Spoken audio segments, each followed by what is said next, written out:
Hey everyone, What If Fan here. This is the first part of the new series What If Reincarnated in Marvel as a Gamer. You can find the fanfic title and the original author's name on my Patreon page. Make sure to check it out and show them some love. If you enjoy the video, don't forget to like, subscribe, and ring that notification bell so you never miss an upload. Also check out my Patreon channel for early releases of all the series, where you can find all the series released one day ahead of YouTube. Alright, let's jump into it. Chapter 11. 2 months later. Stats. Name equals Alex Walker. Occupation equals the gamer. Level equals 59. EXP equals 3875/194512. HP equals 10,000/10,000. MP equals 16500/16500. STR equals 138. VIT equals 110. Def equals 95. Dex equals 155. Int equals 175. Shot equals 84. Whis equals 140. Will equals 115. Per equals 105. Luck equals 69. Stat points equals 540. Money, $54500. Soon after I left Emily with the professor, I left to explore the states, doing any dungeons I found along the way, the majority of them being below my level, but one or two had been just right, level-wise, which was the sole reason I had been able to level up a few times during this short amount of time. Heck, I even learned a new skill, telekinesis LV10. Today, I was on my way to meet with Charles Xavier for my monthly therapy session with him, as per our agreement. I was also going to see Emily. It had been around 2 weeks since I saw her, and I had promised to take her to the park after my session with the professor. Well, here goes nothing, I sighed, as I saw the X-Mansion ahead. Turning the turn signals to the right, I took the path into the mansion, parking a few meters away from the entrance. I was waiting for you, Mr. Walker, Charles said telepathically as I entered his school. Never going to get used to that. It feels weird. Charles, please use your outside voice, I reminded him with a slightly annoyed tone, as I made my way to his office, walking past the mutant students without stopping. Mr. Walker, there is no need to feel annoyed. Think of this as a better telephone than the actual telephones. Charles' chuckles echo within my mind as I opened his office. Telephone? I snorted. I suppose you two share the same values, privacy-wise, I chuckled, taking a seat in one of the many chairs of his office, close to his desk. That's just hurtful, Charles smiled, serving me a drink, whiskey on the rocks. My therapist giving me alcohol, I smiled. This is the type of therapy I like.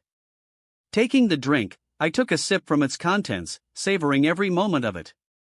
If there was one thing the professor was good at, it was having good alcohol. I guess rich people have access to the best stuff after all. Let's start our session, shall we? Charles smiled, moving his wheelchair around, settling in front of me. Ask away, Doc, I nodded, putting the whiskey on the table to my right. Why do you think killing Hydra will set you free? During our first session, I had told him about Hydra, not because I wanted to, but because Emily was in danger, and as their guardians when I was not around, they needed to know. Well, because that's quite literally the case, I sighed. I worked for them, against my will for a while, you know that. At this I scratched the back of my head, remembering my time with them. They probably think I am dead, but the moment that belief breaks, I will be forced to run, for they will hunt me. But would killing them set you free? Charles asked once again, his eyes locking into mine. I understand the reason why you must or feel like you must kill them, believe me I do. I have had a friend that would wholeheartedly share that sentiment with you, and to a degree I can understand the need of your quest, but my quest is, would killing them set you free? Free of your pain, your hate, your suffering? I laughed. No, I suppose it would not. What they did to me will forever be a part of me, but don't think I will let that define me. I will kill them not because I feel it will set me free, but because they need to die. I sighed. They are monsters, Charles, real monsters. They experiment on humans and mutants alike, tearing them apart, piece by piece, rebuilding them in their image. They are the worst facet of humanity as a whole. Such a terrible fate, Charles sighed. You know, Mr. Walker, I am very much against killing. I feel every time we kill someone, we take a step back in our evolution, a step back in our long journey towards acceptance. But this goes beyond that, right? Sometimes, killing is the only option, I sighed, rolling my eyes at his greater good bullshit. They are a disease, and I am the cure. I suppose in a way, that is also true, Charles sighed. But at what cost? Do get all sad, I chuckled. If I kill Hydra, the government will love mutants. They hate Hydra more than they hate us. Well, that is if I reveal myself to the public, otherwise they will never know it was me. I know, it's just that I don't want people to accept us for such reasons. It would set a bad precedent. Some would love us, others would fear us, and some would see us as simple weapons, Charles replied. Did you get your title out of a cereal box? I snorted. That's already the case. Some love us, some hate us, and some only see us as weapons. You are really out of touch with what is going on in the world, right? Perhaps I am, but I know what this usually leads to. I saw a friend walk down the same path you were walking, and he didn't accomplish anything, but isolation, God. Fucking. Damn it, when will this bald fucker stop comparing me to Magneto? I do not want to kill humanity as a whole, but Hydra, who the fuck loves Hydra, who the fuck cares about Hydra? Look. I am not Eric, I replied much to his surprise. Yes, I know who he is, and frankly I am insulted you compare me to him. Unlike him, I only want to destroy those who will destroy me if don't destroy them first, and frankly I know this is but our second session, but I don't think you are in any position of telling me what is or what is not morally right, considering you do nothing to help those who are really suffering. Insulted, Charles took a deep breath, calming himself. I do what I do, for the sake of our kind. Where were you when they torture me for months, breaking my bones, spirit and more? Where were you in your high standing? I asked. Where were you when hundreds of our kind were killed on their bases? I sighed. I don't blame you for not saving me, or them, but please get out of that high horse. Life is not as black and white as you think it is. They are gray lines, where people like me have been forced to reside, and in those lines, there is no other option but to fight or die. What will Emily think? Charles asked. Would she understand what you are doing?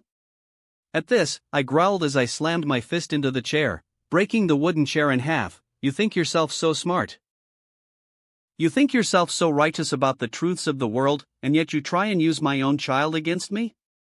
By all means keep walking down that path, Hydra did. I wonder how that worked for them. There is no need for threats, Mr. Walker, Charles replied.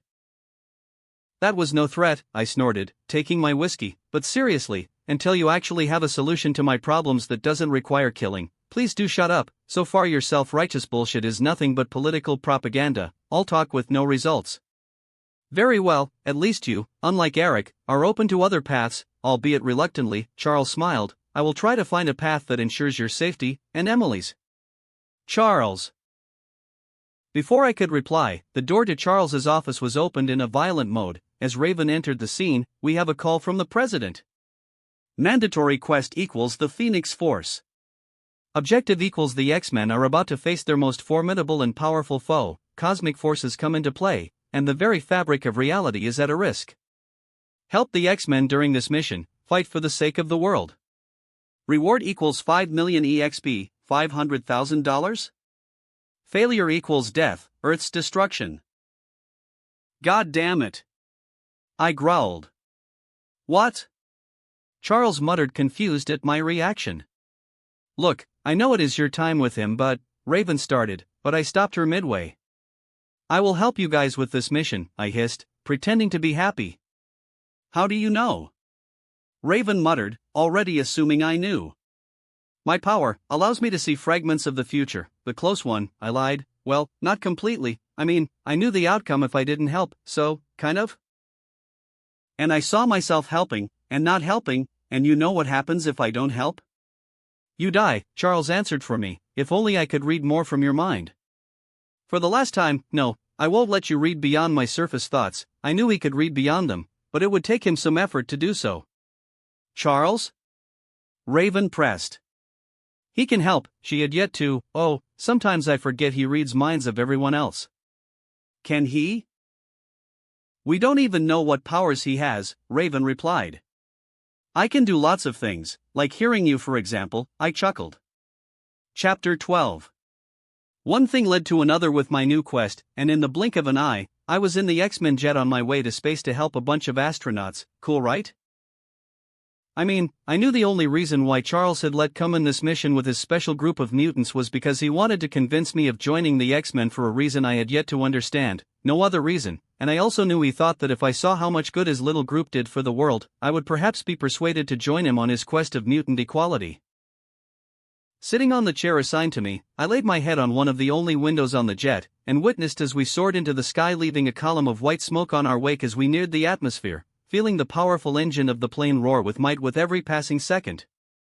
"Out here, you follow our order, newbie," Scott said in a rather condescending tone. To which, I ignored him. Soon enough, the X-jet started to shake, probably because we were leaving the Earth's atmosphere that was desperately trying to keep us on our planet. "I think this is not as much fun as I thought it would be," Nightcrawler muttered, his tail twitching nervously. Kurt Wagner, Nightcrawler LV-51. Inwardly chuckling at that, I focused my attention on someone I didn't know how to explain. Quicksilver, Pietro Maximoff, Quicksilver LV-101, he was here, but if that was the case, where was Wanda? Were there two Quicksilvers?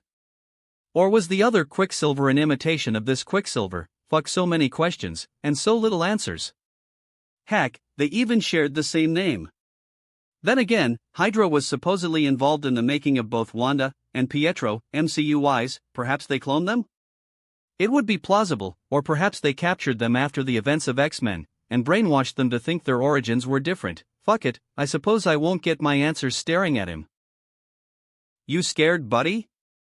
Quicksilver asked, glancing around nervously. "Not really," I answered, lying through my teeth. I was about to come face to face with the Phoenix Force, and I was understandably scared. "You lie," Jean said, holding Scott's hand. "Mind reading?" I chuckled. Surface level, Jean nodded, gripping the strap of her seatbelt with her free hand. "I will start thinking of porn if you keep doing that," I winked, getting a glare from Scott. Mind my rules." Turning my attention back to the window, I noticed as the X-jet reached the darkness of space with a final violent shake, seconds after the X-jet thrusters stopped firing as Beast stopped pushing the pedal, leaving us floating above the planet in a motionless manner as ice crystals started to form in all of the windows, including the windshield. "Is that a solar flare?"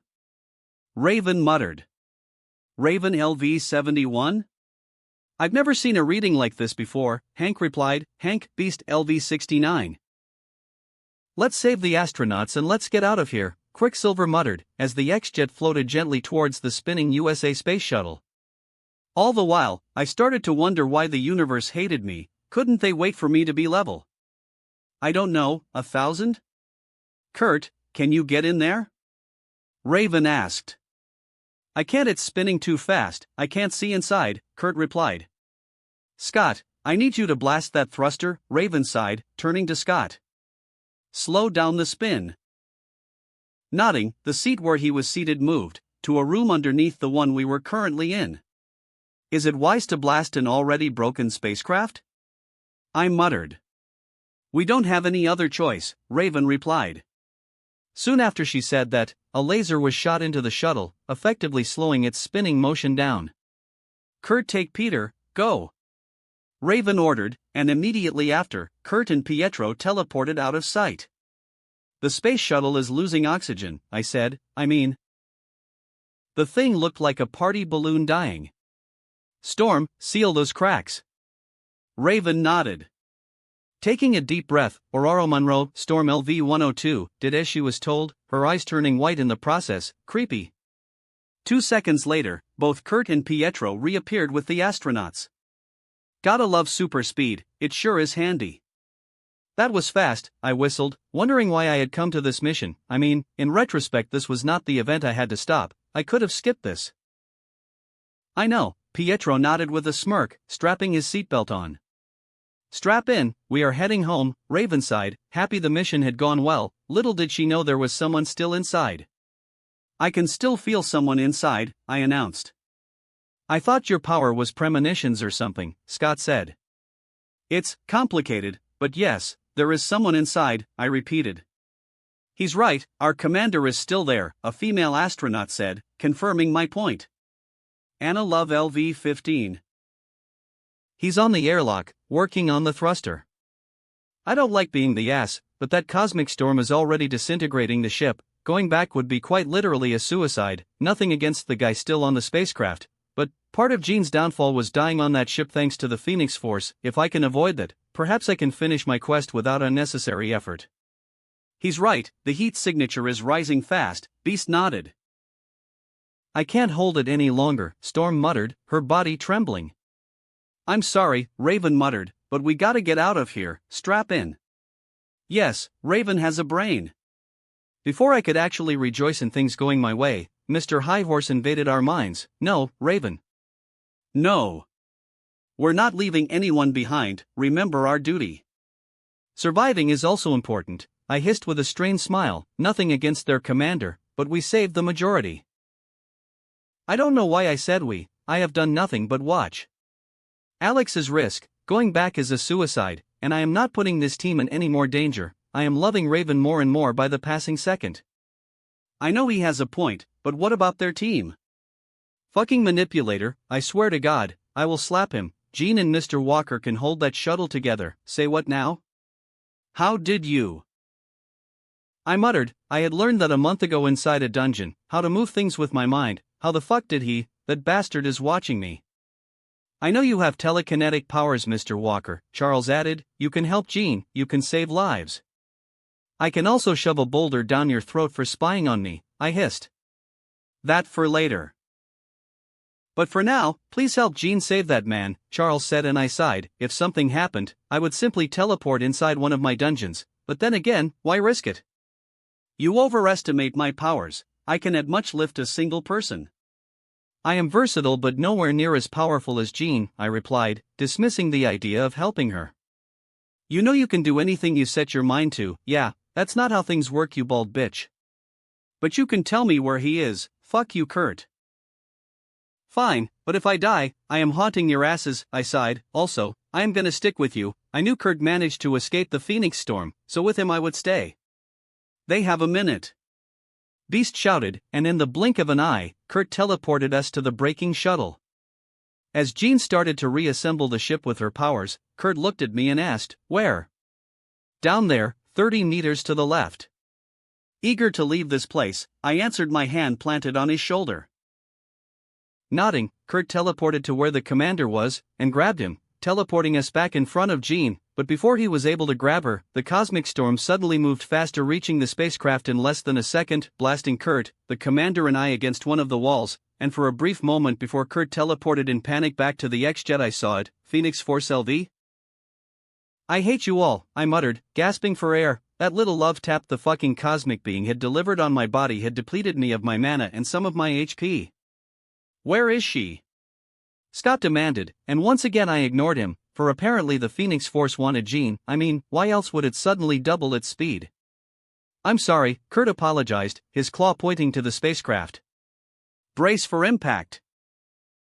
Beast shouted, while I drank a mana potion, ready to leave this place into a dungeon should the necessity come to happen. But before the Phoenix Force came to claim our booties, their booties, the flare coming our way changed course to the USA spacecraft. Standing up, I focused my attention on the spaceship, as I saw Jean's HP begin to drop non-stop, the entire cosmic storm tearing her atom by atom, and when her HP reached the 0%, the entire spacecraft exploded. Perhaps this was one of those absolute points in time. What if Marvel said, Jean becoming the host of the Phoenix Force? Jean Grey LV 151. HP equals 0%. Jean Grey LV 151. HP equals 1%. Jean Grey LV 151. HP equals 3%. Jean Grey LV 151. HP equals 7%. Jean Grey LV 151. HP equals 15%. Jean Grey LV 151. HP equals 33%. Jean Grey LV 151. HP equals 57%. Jean Grey LV 151. HP equals 76%. And so it begins. Awesome. I feel like a golden fish about to square up against a fucking shark. Maybe I can be a shocking hazard to this cosmic shark. Chapter 13. After my live-action recap of the beginning of the Dark Phoenix in space, I was left to think, what would I do next? In space, I decided to simply be a spectator of this unique event, someone to observe the circumstances evolving without interfering, because I knew I couldn't really interfere. I mean, what was I supposed to do? The Phoenix Force was a sentient cosmic being, a god with powers beyond my comprehension. Had I actually interfered, and avoided Jean going there and absorbing that, the Phoenix Force would have simply followed us, because it wanted her. From birth she was already connected to the Phoenix Force, and with this, her connection had grown, turning her into the one and only host of this particular cosmic entity for this universe. What am I supposed to do? I sighed, reading the quest over and over again. I mean, how the fuck was I supposed to avoid the end of the world? All of this was well beyond my paycheck, and to make matters worse, the quest was really vague. Like, what was my role? What part did I had to take part in? As I tried to make sense of this and find answers in my issue, someone tapped me in the shoulder. Turning around, I saw no other than Aurora standing behind me with a smile. You seem stressed, Aurora Monroe, LV-102. That's selling it short, I laughed. Is there anything I can do to help? Aurora asked. Not really, I sighed. So, whatcha doing here? I asked, changing the subject. Well, we are having a party to celebrate our success, and I thought you might want to come. A party right now? I don't think that's a good idea. I don't know, maybe? I replied. Come on, you helped us, you were part of the group. Hardly, with or without my intervention, the events that unfolded would have had happened. I was simply a spectator. Come on, everyone wants to know the single dad of such an amazing little girl. Weaponizing Emily, well played. Fine, I chuckled. Smiling, Aurora grabbed my hand and started to walk towards the party outside the mansion, when all of a sudden the shockwave of an explosion that came from outside the X-mansion knocked us down. I will assume that was not the shockwave of your killing speakers. I groaned on the floor, already knowing who was the responsible one for this. Jean. Aurora looked at me worried, and exclaimed, we must be under attack. Hardly, I sighed. I know that psychic push, it was Jean. Are you sure? Aurora asked, the worry on her face still there, albeit lower, and I nodded. Let's go, I said, standing up and running to see how Jean was doing, all while I pondered if I should let them know what we were dealing with, or not. After all, I had no idea what sharing that information would do in the great scheme of things. I saw as they took Jean to her room, unconscious, her level already fluctuating. A few hours ago, she was LV-151, now she was LV-191. Her powers, her connection to the cosmic was evolving. Soon, no one would be able to hold her down, not anymore, and that frightened me, for once she truly breaks free, she would have in her hands the power to end the world with a move of her hands. For a moment, I even considered killing her, right there. When she was at her weakest, but the fact remained I didn't know if she could be killed at all. The Phoenix Force was called that for a reason. It could destroy and rearrange atoms at will, and there was a big chance the cosmic entity would save her, and an even bigger chance she would kill me afterwards. Is she okay? I heard Aurora ask Scott, who nodded in worry.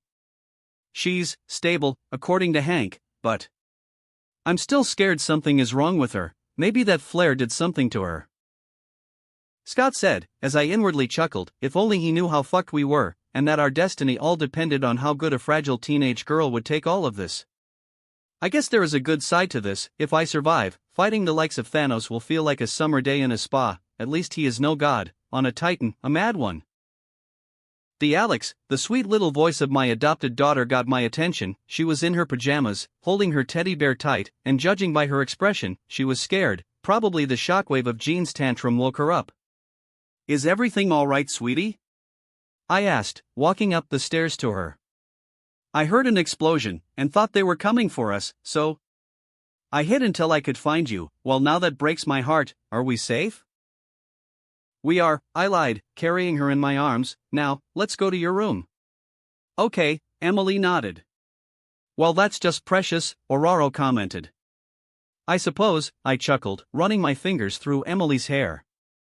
Hey, don't feel bad, chicks dig that, the loner type with a heart of gold. I might even be at risk here, Aurora chuckled.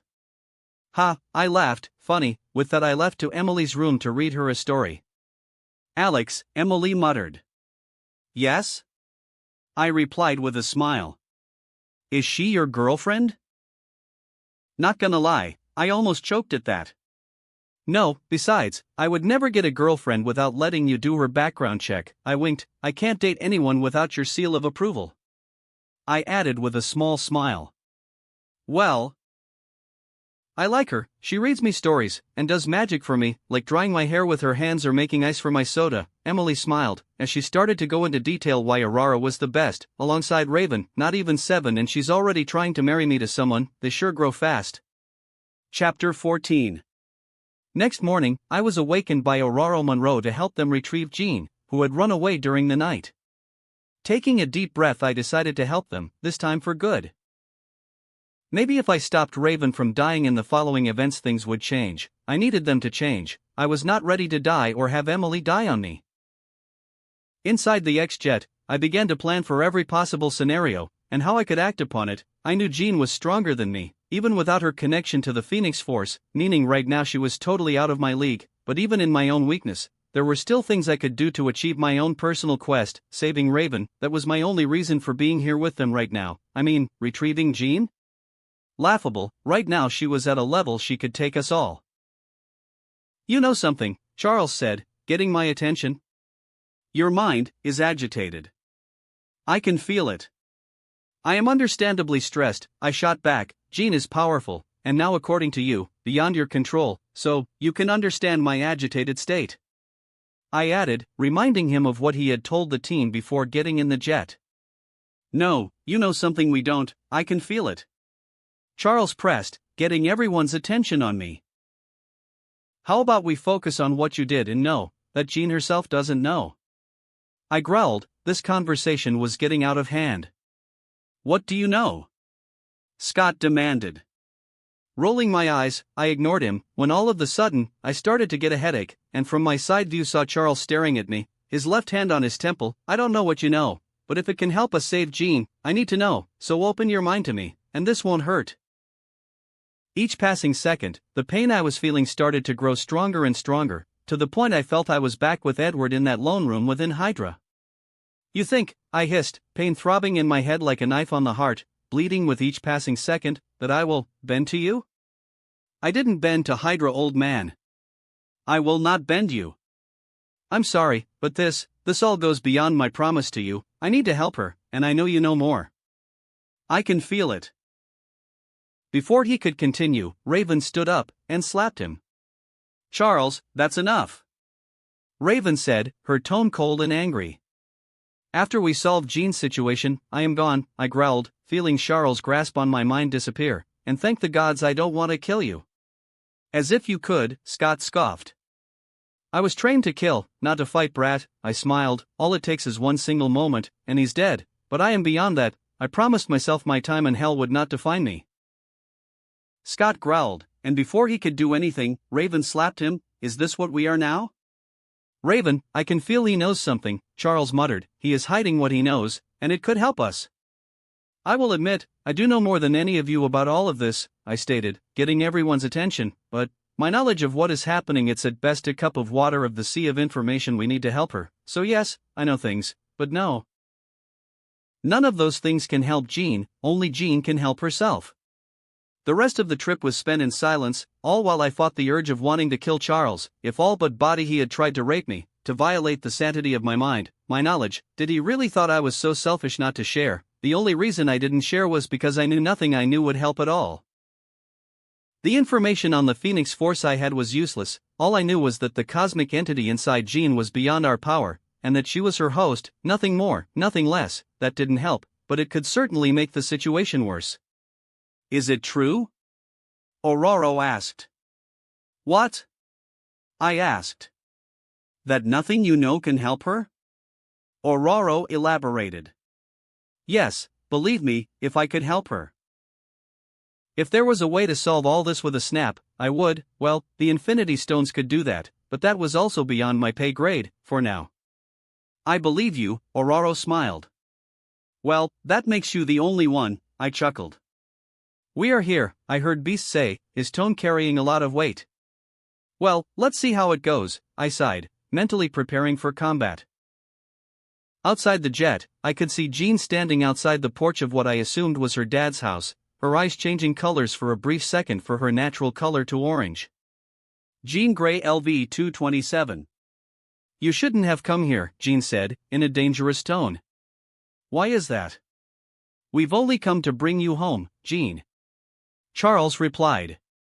I don't have a home, you made sure of that. Jean hissed. I know you are mad, believe me, he tried to mind rape me a few minutes ago, but…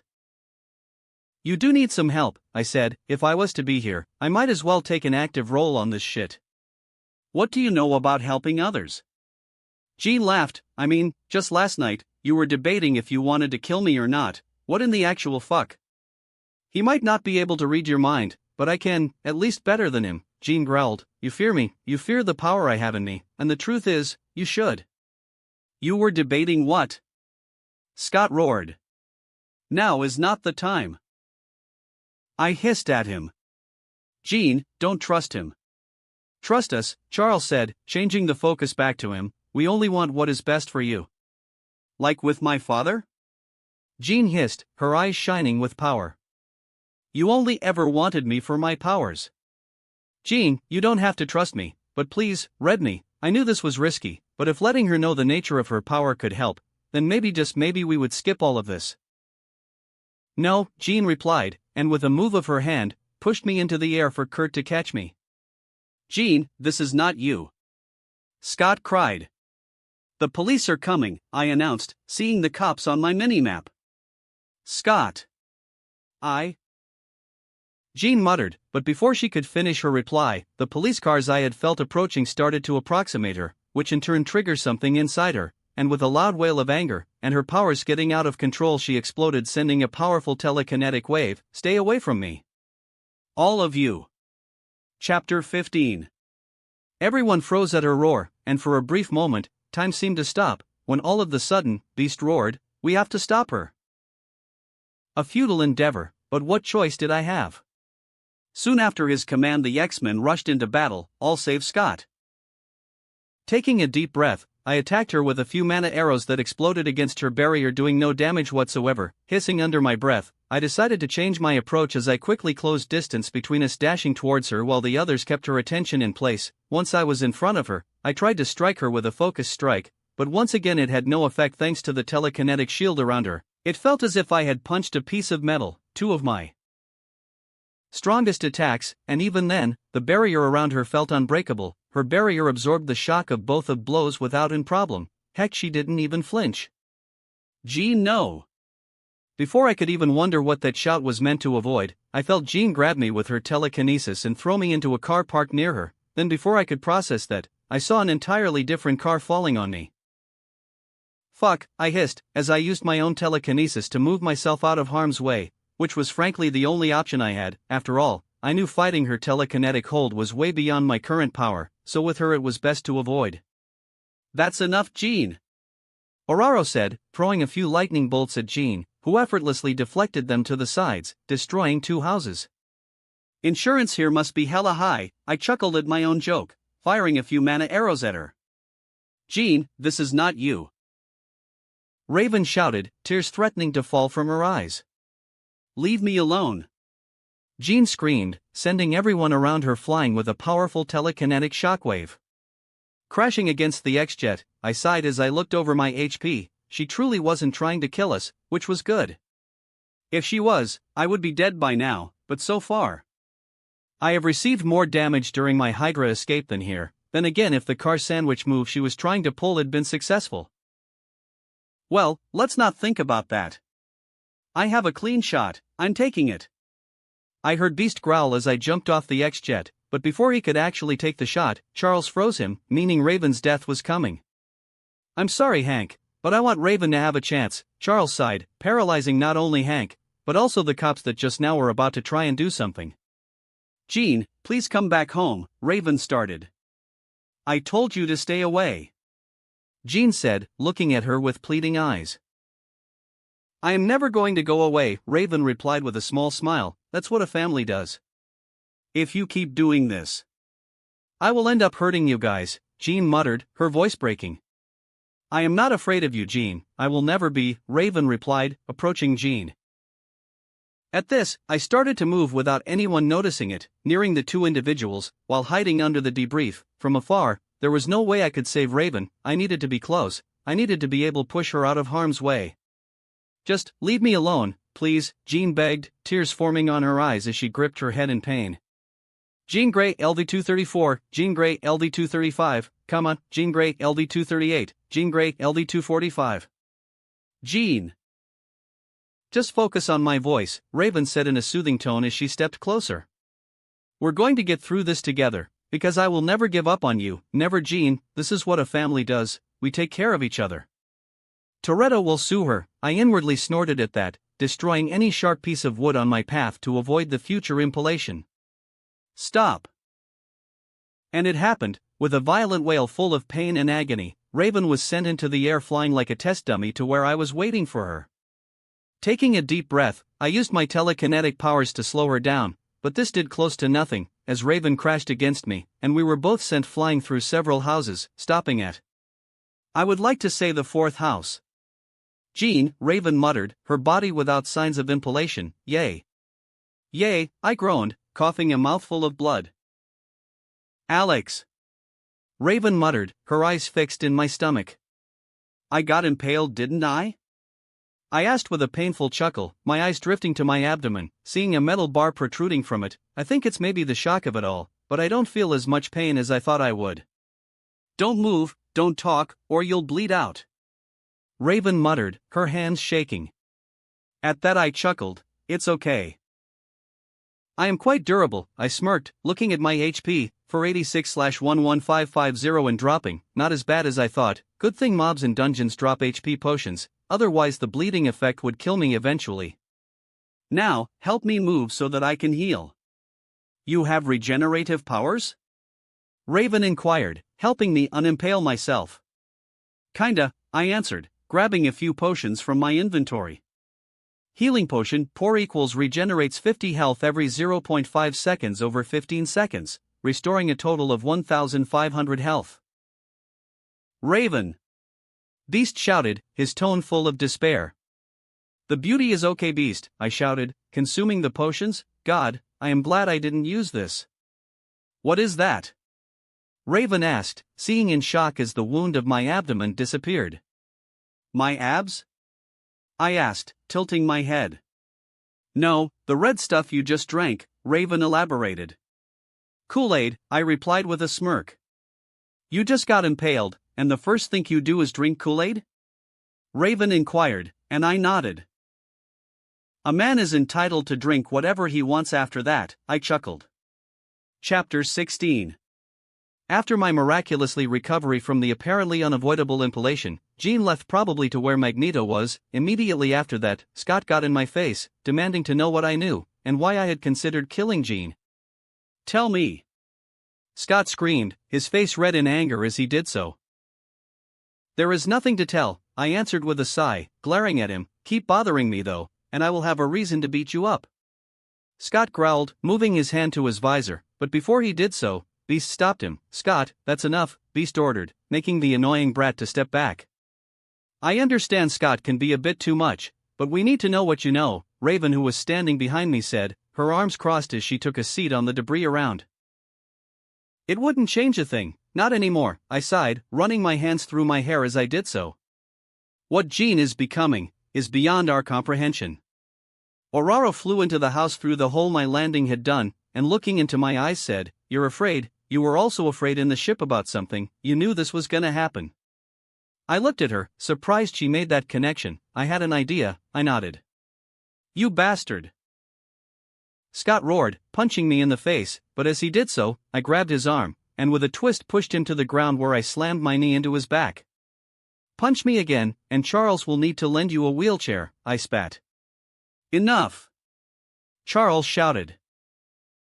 Taking a deep breath, I pondered over my options as Charles with the help of Kurt teleported to where we were. My options were keeping them in the dark, or telling them. Both paths had their consequences. One would change a lot of how things would play out, or maybe it wouldn't. The other would keep things the same way or at least similar to how I knew them. You know what? Fuck it, I will tell you guys what little I know, but know this. Nothing I say will change or help Jean, only Jean can help herself. I sighed, as I released Scott from my hold. Charles looked at me surprised. Perhaps that's just how you see it. What a fool, if only he knew. Well, he will. Jean has always been a powerful mutant, we all know that. I started getting a few nods from the people around. The thing you guys don't know about is that she's more than that, by a wide margin. You see, our universe is big, very big. And some individuals are entities beyond our comprehension, beyond our power to stop.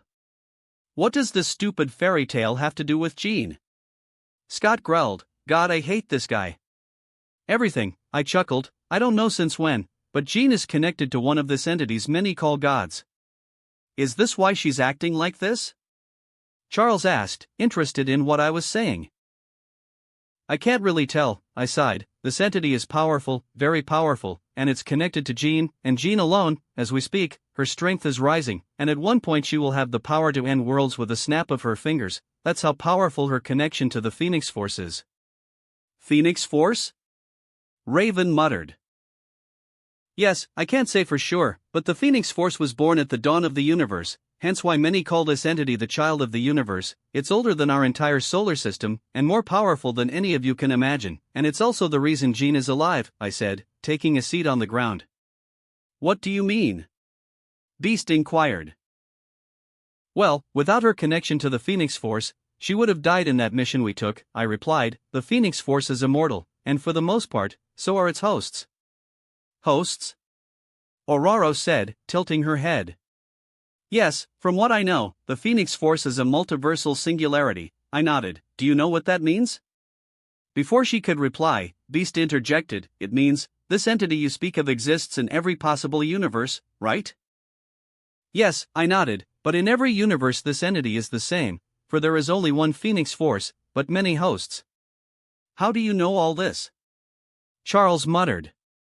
I have my ways, but enough about that, I sighed. Jean's connection to the Phoenix Force entered a changing point during that mission, and now there is no stopping her.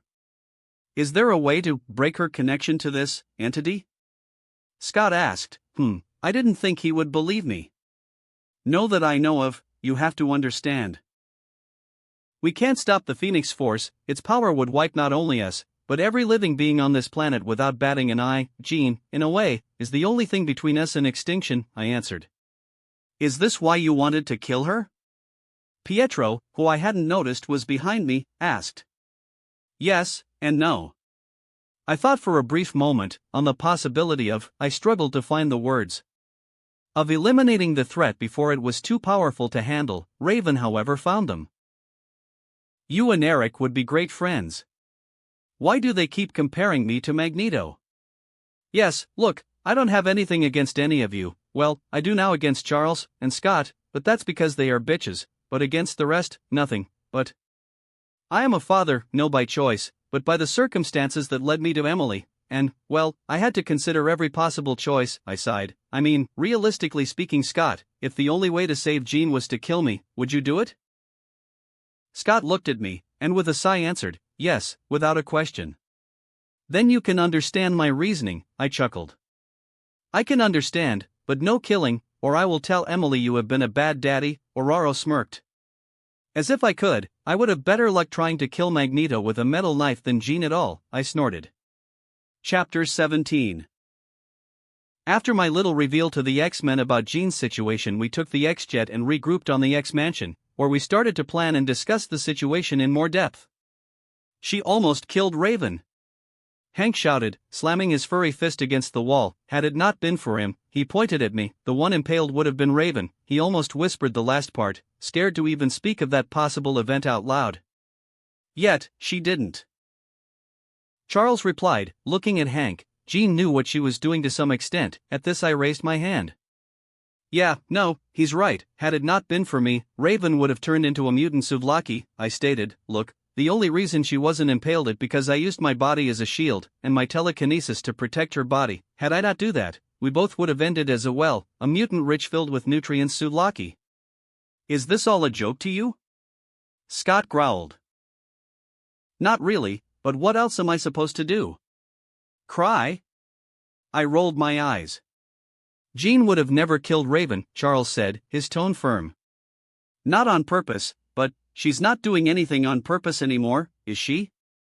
Professor my ass, this guy has to be on the top 10 more stupid people I have met. Let's stop fighting for a moment, and think about how we can help Jean. Raven, who had remained silent until now, decided to interject. Is there any other place she would go in a time like this? I asked. Not that we know of, Aurora muttered. Any mutant-friendly places she could hide? I knew where she was, I just didn't want to have any more flags above my head. They were already questioning how the fuck did I know about the Phoenix Force. The last thing I want is to give the bald bastard a new reason to try and mind rape me. She could be with Eric, Raven mumbled in realization, her eyes wide at this. Finally, someone got the bait I put out there. That seems plausible. I nodded, a smile on my face. You knew that, Charles muttered. You knew about Jean's condition, you knew about her possible location. Was he reading my surface thoughts again? That's fucking it. That's it, I am done with your self-righteous bullshit, I growled, slamming my fist into the table. I am gone, I will fix things my way. You're not going not anywhere, Scott threatened, his right hand on his visor, ready to blast me at any given moment. Go ahead, take the shot, I guarantee you, it will be the last. This entire place was a lie, a house of cards to stroke Charles's ego, and I was tired of his bullshit, as I was with Scott's. Why are none of you bothered by this? Charles inquired, turning to Raven and then Hank. He knows more, and he refuses to tell us. I know things, many awful things, I admitted with a bitter laugh, but what I know about Jean, I already shared with all of you. But yes, I thought for a moment she was with Eric, based on your history with the guy, but I wasn't sure. This was also true. With the change of the timeline as it is now, I wasn't sure she had a reason to go with Magneto of all people. All I knew was that this was still a possibility, nothing more. But frankly, I am tired of this bullshit with you, Charles. You talk about morality, about how we have to be accepted, about how we must follow the rules, yet when the situation for you to be everything you supposedly stand against arises, you don't hesitate to take it. I mean, Charles, is it morality okay to violate my mind just because you think I have information that could help Jean? If I had any, I would share it, not because I care for her, but because I care for Emily. I roared at the end. Alex, Aurora sighed, her hand on my shoulder for support. Well, I said what I had to say, and now I am gone, I waved at them as I started to walk out of the office. I said don't. Laser Boy didn't get to finish, as I slapped him with enough strength to double him over. Please, don't leave. Raven said, intercepting me at the exit. I won't stay and help while that guy, I pointed at Charles, reads my mind like a fucking newspaper. Surface thoughts or not, they are my thoughts. He has no right to read them without permission.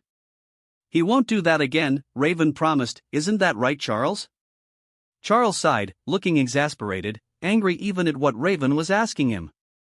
I suppose I can agree to that. Agree? I laughed. You don't have a choice, because believe, next time you forcibly read my mind in the idiotic idea I know something that can magically fix Jean, well, let's just say I will push your wheelchair down the Nisan mountain stairs, and we'll see how good you do then, I smiled.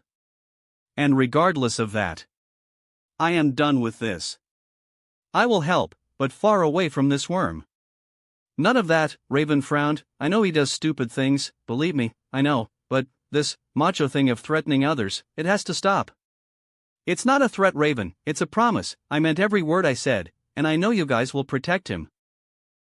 But I will still do it if he does this shit again. Heck, just this once, read my mind, Charles, and see how determined I am. I smiled at him.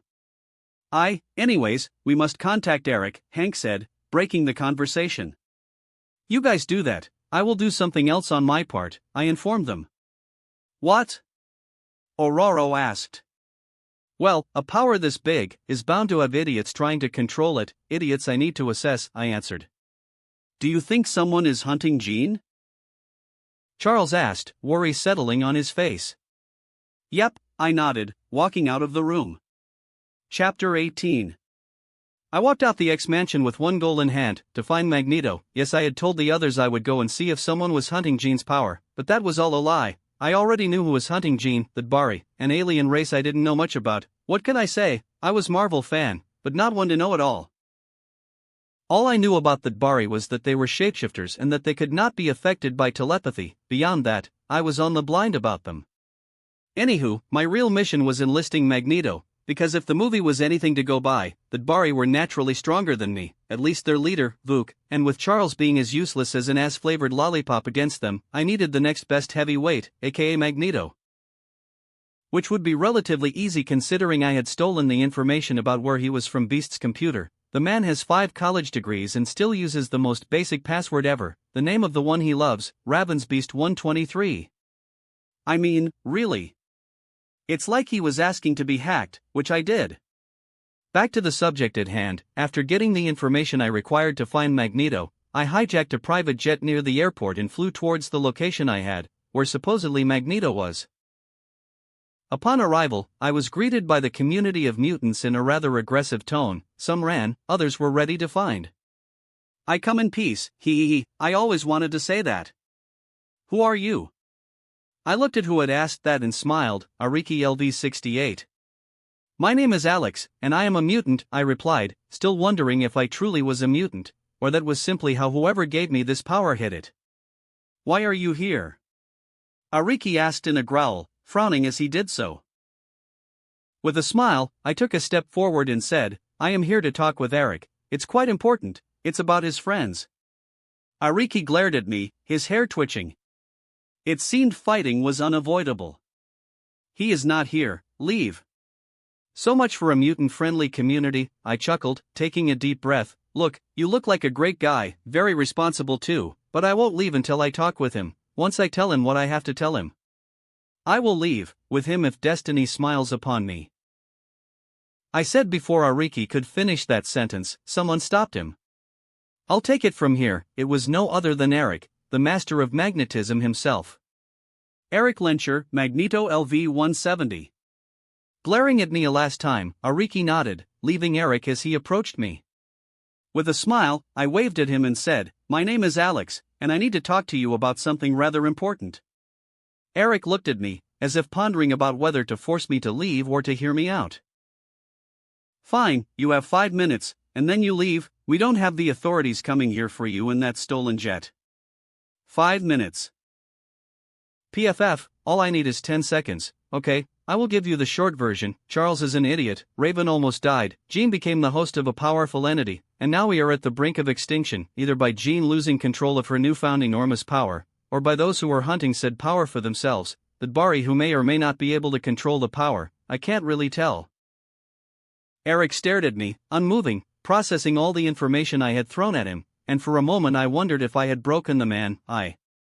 Raven almost died, oh good, he's still with us. Yes, Jean almost killed her, but I saved her, got impaled in the process, but I heal fast, I nodded. Eric once again seemed at a loss for words. What did Charles do? About Jean? I asked, and he nodded. Well, he tried to stop her with his powers. But she's beyond his telepathy, I sighed. I'm surprised you are not questioning the validity of my information. I know a liar when I see it, and you are not lying, Eric sighed. I take it you came here for my help, and I can't see why. Charles once again has lost control over the situation. That's about right, I nodded. To think she would. Raven, Eric sighed, unable to complete any of his words. Look, I'll be honest. With Charles being nothing but a cripple in this fight, I need you. We have to stop Jean from losing control of her powers and the Bari from using her powers to their advantage, I sighed. Who the fuck are the Bari? Eric asked. All I know is, they are from outer space, and their planet was destroyed by the very force Jean now holds within her, I answered. Very well, Eric nodded, filled with resolve, as a helmet flew towards him at great speed. We have a brat to stop. And a world to save, let's go. Well, that was easy. Well, the jet is that way, I pointed with a smile. Ariki. Eric called. Yes? Ariki answered, coming out of the bushes. Come, we are leaving, Eric ordered. I heard what he said, and if this is true, he has my support. Well, who would have thought dealing with ex-terrorists would be easier than dealing with Charles? I have a question. Eric turned to look at me. Why are you angry with Charles? Is it that obvious? I asked, and he nodded. Well, he forced himself into my mind, and while he didn't see much, well, it was a violation of all trust. Also, he seems to think I know a way to magically fix Jean, all I knew about her and her power I already shared. Eric chuckled. That's why I use this helmet. He pointed at his helmet. Charles is a good guy, but, well, sometimes he forgets that. I suppose, I shrugged, walking towards the stolen jet. Chapter 19. Convincing Magneto was surprisingly easy. The guy believed what I said right from the bat, no doubts at all, which was refreshing and relieving, for I had no idea how to convince him otherwise. What really didn't make any sense was why Akiri was coming. I mean, no offense, but what will Hair do against? Well, everything right now. Beyond that, I couldn't help but wonder how the events coming would play out. After all, timeline-wise things were out of control. It was more than obvious Jean didn't come to Eric this time. He had confirmed so himself, meaning I had no idea where she actually was at this point. In the movie originally she went to Eric after killing Raven, a bold move if you ask me, then to the streets or a bar, where she meet Vuk, the leader of the Dhadbari. In all honesty, I didn't know what would happen now, and I only hoped that Dhadbari hold on her wasn't that strong. Otherwise this mission would be a bit too out of my depth. This power she acquired, can it be controlled? Eric asked, as I flew the jet. No idea, I answered, sighing at my lack of knowledge about the Phoenix Force. All I know is that each passing second, Jean is one step closer to, well, godhood, and our extinction, one step closer for both if she didn't let go of her darkest emotions. And we are one step closer to our extinction, Eric said, his eyes fixed on the wall. Yes, I nodded, but there is a possibility she learns to control it, and doesn't kill us, like in the movie, though in the movie she ascends to a higher plane, but that's still better than total annihilation. A possibility I won't take, Eric replied, his tone firm and cold. I could already tell what he was thinking. He wanted to kill her. Not to burst your bubble, but you won't be able to kill her, I snorted, getting a glare from Ariki. Look, I would have a better chance of killing you with a metal knife than you killing her. She's basically immortal at this point. The ones we have to kill are the Dhadbari. Those bastards are within our power reach. Eric chuckled. You would have zero chance of killing me with a metal knife. Yes, but that's still a million times better than my chances with Jean Anyuk. I rolled my eyes. So? The Dhadbari? Eric sighed, and I nodded. Will killing them stop our possible extinction? It would. Jean, while unstable, doesn't really want to kill us. Had she really wanted that, she would have snapped my neck with a move of her hand during our last fight. Her powers are simply out of control. Now, the Dhadbari, they want to kill all life on Earth to colonize it, using Jean's powers to do so. I sighed. So, yes, killing them would save us, and the rest is up to Jean. I see, Eric said. One question. Why did you fight with Scott again? In order or the most prominent one? I asked with a chuckle. In what? Eric chuckled. Well, I guess in order it is, I chuckled back. First, he didn't want to host my baby girl on the X-Mansion. Why are you leaving your daughter there? Eric inquired, his interest piqued. I suppose I can tell you, I sighed, realizing that if anyone could understand my situation, it was him. I was a normal guy not so long ago. Heck, I didn't even have a daughter, but then Hydra happened. Eric tensed, his eyes flashing with anger. I know of them. Yep, I nodded. They kidnapped me, 'cause of my powers. Then they started to try and break me. The basic, physical torture and stuff. Spoiler alert, it didn't work out as they intended, so they resorted to other methods. Your daughter, Eric growled. Yep, they assigned Amelie to me, with the following information and instructions. Their entire family was dead, and I was now her family. They appealed to my emotions, and it worked. Remembering those times, it really hurt. My new living conditions were rather straight. Disobey, she explodes. Don't perform as expected, she explodes. Talk back to us, and well, And you left her with Charles, so that you could hunt them down, right? Eric said, and I had to admit, the guy was connecting the door beautifully. Yes, and no, I replied. My plan was to train my powers to be strong enough to wipe them off the Earth. After this, if you need a hand, count on me, Eric said after a while. I know you are out of this killing business. I don't want to be the reason why you go back to it, I replied with a smile on my face. This is beyond that. Hydra kidnaps our kind, experiments on them, and everyone hates them. No one will care about their deaths, Eric stated, and he had a point. You know what, sure, I might need you for a raid or two, especially against Bucky, and his metal arm, he. Is Emily like us? Ariki asked, and boy did he startle me. I had completely forgotten he was with us. He must be a close relative to Drax. Not to my knowledge, I answered, but, knowing Hydra, perhaps they had a plan for Emily when she got older. Maybe she does have a mutation, or maybe she's just what she is, I don't care. I love her anyways. Even after you were forced to take care of her? Ariki asked. I do.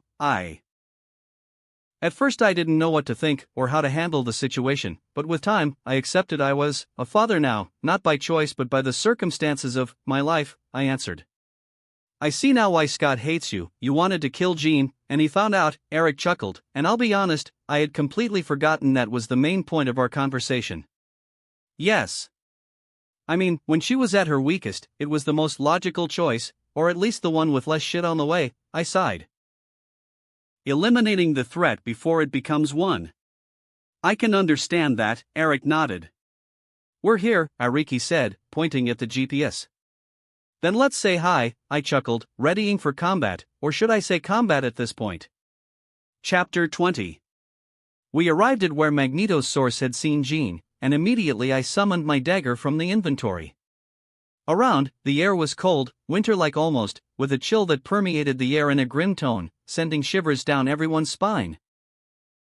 The streets were busy as always, but even then, they were abnormally silent, as if sound itself knew what was about to happen. Eric, you don't have to do this, I heard Raven say, as she came into view. We don't have to hurt her. Magneto looked at her, amused. I am not here to hurt her, Raven, but to ensure she doesn't bring forth the end of our time. You recruited him? Scott hissed. With Charles not being able to do anything, he is the best. I mean, what is Charles supposed to do? Roll over them with his wheelchair until they surrender? I rolled my eyes. Who are you talking about? Charles, who was just now coming into view, asked. The aliens that want to use Jean for their nefarious purposes, I replied. Charles. Now step aside, and let us deal with this, Eric said, floating towards where Jean was. If Jean is being used, we must save her, Beast said, as I walked beside Magneto. Ready? Eric asked. Yep, I nodded. With a move of his hand, the doors of the house opened wide, as he floated inside the apartment. Jean, Eric called. Eric, Jean greeted, her tone unusually cold. Jean Grey LV 291. Hi, I waved at her, getting only a cold glance from her part. Fair enough. You fear me, everyone does, Jean said, walking towards Magneto, as Vuk came into view, walking behind her. Vuk LV 147. They fear what they don't understand, Vuk whispered into her ear. They fear progress. They fear what you are capable of, and want to suppress you, like Charles did, like he wanted to do. At the end he pointed at me. And you want to use her power to rebuild your extinct race here on Earth, I shot back, getting a surprised glare from Vuk. Yes, I know. I know how you are manipulating her, and how you plan to steal her power, to kill all life on this planet, and then terraform it to revive your race. Jones, Vuk's face was blank, unexpressive, and even then I knew she was angry, that much I could tell. Yes? Jones, the other Bari in charge, came into view, GVYN LV 95. Deal with him, Vuk ordered, and Jones, or rather GVYN, nodded. A 95, well, ain't this gonna be hard, let's go GVYN, I winked at the alien, getting once again a surprised look from both Bari. Jean, would you do the honors? Vuk smiled as Jean nodded. Yes. Jean muttered, and with a move of her hand, she blasted me out of the building into the park in front of it, all while I heard GYVN said he would be back. Are you okay? Aurora, who was outside, nearby where I landed, asked. Yes, but you should go with Charles and the rest to help them, I said, grabbing the hand she was offering me.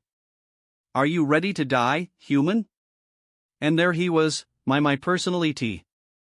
Who is he? Aurora asked, her hands charging with lightning. My battle, I replied, patting her on the back. You helped them with the others, he's not the only one. Concerned, she looked at me, biting her lower lip. Will you be okay? Yes, I nodded, smiling at her. Then kick his ass. Oraro smiled, flying into the house, leaving me alone with GVYN. You are a fool, GVYN started, a fool I have to eliminate. ETI boomed at my foe, interrupting him. Let's save the monologues and end this? Shall we? You are right. Talking with you is a waste of my time, but still. I can't help but wonder, why do you know so much about our plans? The alien replied, I suppose I will find out when I break you down. Humans tend to be honest when they scream in pain. I snorted, almost chuckling at the alien's bravado. Yes, it was true, he was more than a few levels ahead of me, but I had experience. If Hydra had taught me something, it was how to kill people stronger than me. Let's see how it applies to aliens. Very well then, I chuckled, shall we? Suddenly, the alien moved, quickly closing the gap between us, darting at me like a predator to its prey, sending a punch to my chest. He was surprisingly slower than me, and that was something I was going to exploit. With a smile, I caught the alien's punch as it arrived, throwing him into the ground. But as he landed on the ground, he threw me against a tree with a telekinetic push, enough to lift my body from the ground, but not enough to hold me down for long. After Gene, your telekinesis feels like a party trick, I chuckled, as both I and him circled one another, inspecting each other out, trying to find a way to end this. Then, I'll kill you with my bare hands. Transforming his hand into a sword-like appendage, he took a step forward. Okay, I sighed, dagger at hand, while summoning my gun from my inventory, to add some range to my situation. Die, GVYN hissed, swinging his arm around. At the predictability of his attack, I ducked under the blade, shooting at him a few times. The bullets seemed to hurt him, but HP-wise didn't do much. One round of 6 bullets had barely taken 1% of his HP. Your human weapons are useless, GVYN hissed, swinging his arm in a horizontal manner, to which I once again dodged, jumping to the side. How about this then? I smiled, blasting him with a mana arrow at point-blank range. This time, the attack had actually done some damage, and GVYN was furious at that. I will end you. Faster than I could react, he pulled me closer with his telekinetic push, and pierced me with his sword-like arm. Understandably, I roared in pain. Streams of blood dripping from my wound. I am tired of being impaled. I roared, this time in anger, breaking his sword-like arm in two with a focused strike. Blunt attacks of this caliber will never work on me. Give up now, accept death, GVYN stated, his arm already back in one piece. Grabbing a pot from my inventory to heal the damage I had received, I growled, give up? Accept death, fuck that, I had no intention of quitting. You are clearly stronger than me, but I am more flexible, I declared, jumping into the air with my telekinesis, charging as much mana as I could in my hands. I wanted to blast him with a powerful mana arrow, and keep doing that while I levitated above his range, but something else happened. Just as I was about to blast the bastard for impaling me, my skill evolved. Apparently overcharging the skill with mana had created a new version of it. A current skill has evolved thanks to one specific action. Mana Arrow LV24 Mana Arrows LV25 Mana Arrows LV25 equals focusing your energy. You fire between 1 and 6 mana arrows at your enemies. Cost 380 MP X arrow, cost equals 380 MP 2280 MP damage based on INT and level of skill asterisk 1.5 asterisk number of arrows.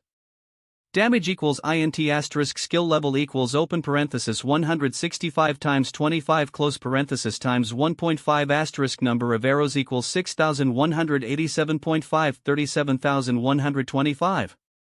Ha ha ha ha ha ha, yes.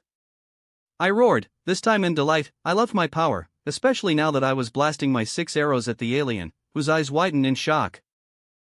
His HP already on the 80%, he stood up, growling. I will end you. Smiling, and looking at my mana, I got into position. Already making calculations how much damage I would have to deal before killing him. Bring it on, E.T. That wraps up this part of What If Reincarnated in Marvel as a gamer. Thanks so much for listening. As always, new parts drop every 4 days, so be sure to stay tuned.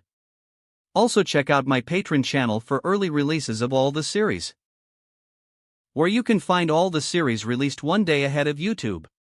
If you enjoyed the video, don't forget to like, subscribe, share it with your friends, and please consider supporting the original author as well. See you in the next one.